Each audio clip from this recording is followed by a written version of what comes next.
Are you curious how an appraisal works? You want to stay on and watch.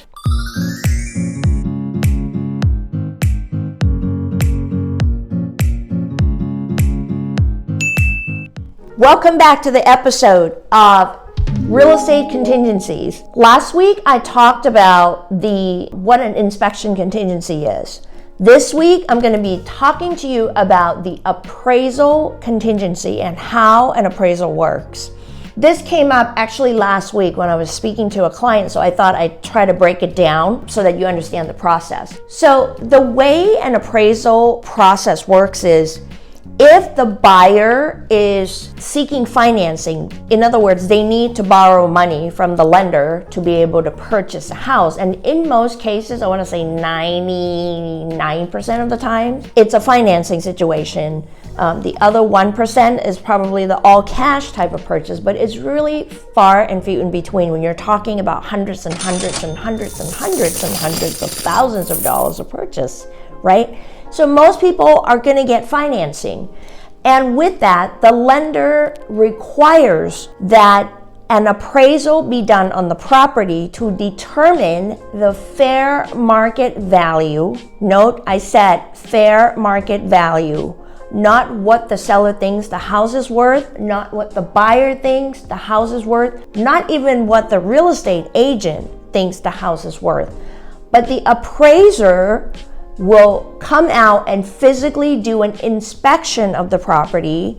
They will look at the updates if there's any. And by the way, hint, hint, if you have nicer updates on the property like granite or quartz counters or newer cabinets or updated bathrooms, all of those components go into helping the value of the property, okay?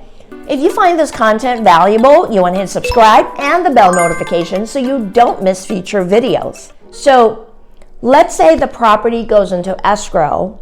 So let's say the asking price was $700,000. Now, the offer was accepted at, let's say, $720,000. That's $20,000 above the asking price. The appraiser is going to come out, do an inspection, and see if the property, based on fair market value, could reach the $720,000.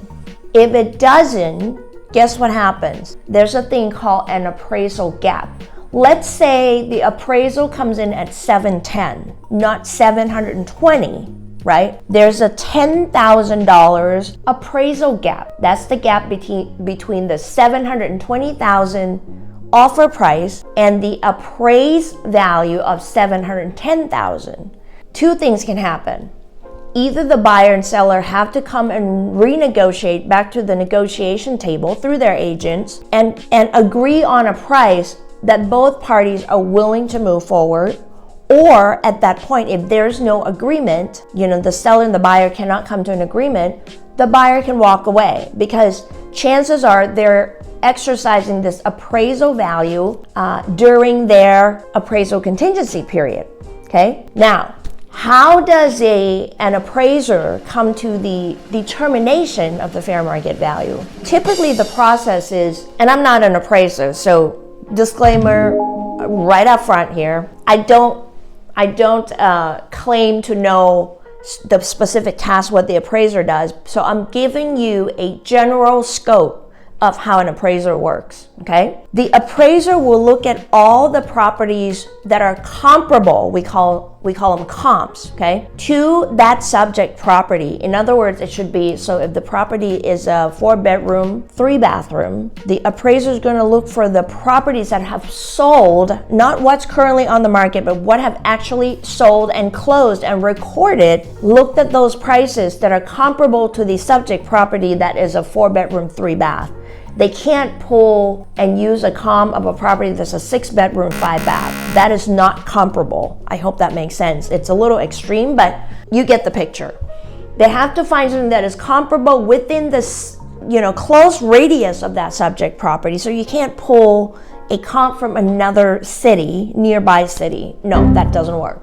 A 1-bedroom house should be they would be looking for something that's comparable, that's a one-bedroom house. So they're not gonna grab the two-bedroom house if there's a one-bedroom sold comparable that they could use. Now, the appraiser would typically have to make some adjustments because there's no two homes that are exactly alike. So they may make the adjustments on the lot size, the upgrades in the house, the condition of the house, the location of the house, based on the comps to the subject property. I hope this makes sense. But there are lots of steps and science that goes into producing an appraisal report. So it's really important that you understand that if you're selling the property, your real estate agent will do their best to pull what has been sold in the area, and maybe you, the seller, and the agent come to a price of where you want to put the house on the market. Because the back end of it, or the other side of it is, once it gets into escrow, it still has to appraise. So the goal is the property will appraise to the value of whatever the offer price is. Doesn't always happen, and we're seeing more of the appraisal gap now in today's market because there's just not a lot of sold comparables that are available for the appraiser to use. So I hope this is helpful to you, but it's really important to understand that there's an appraisal piece that actually puts a determination on the fair market value of the house. I hope this is helpful to you. Feel free to email me if you have any additional questions. Thanks for watching.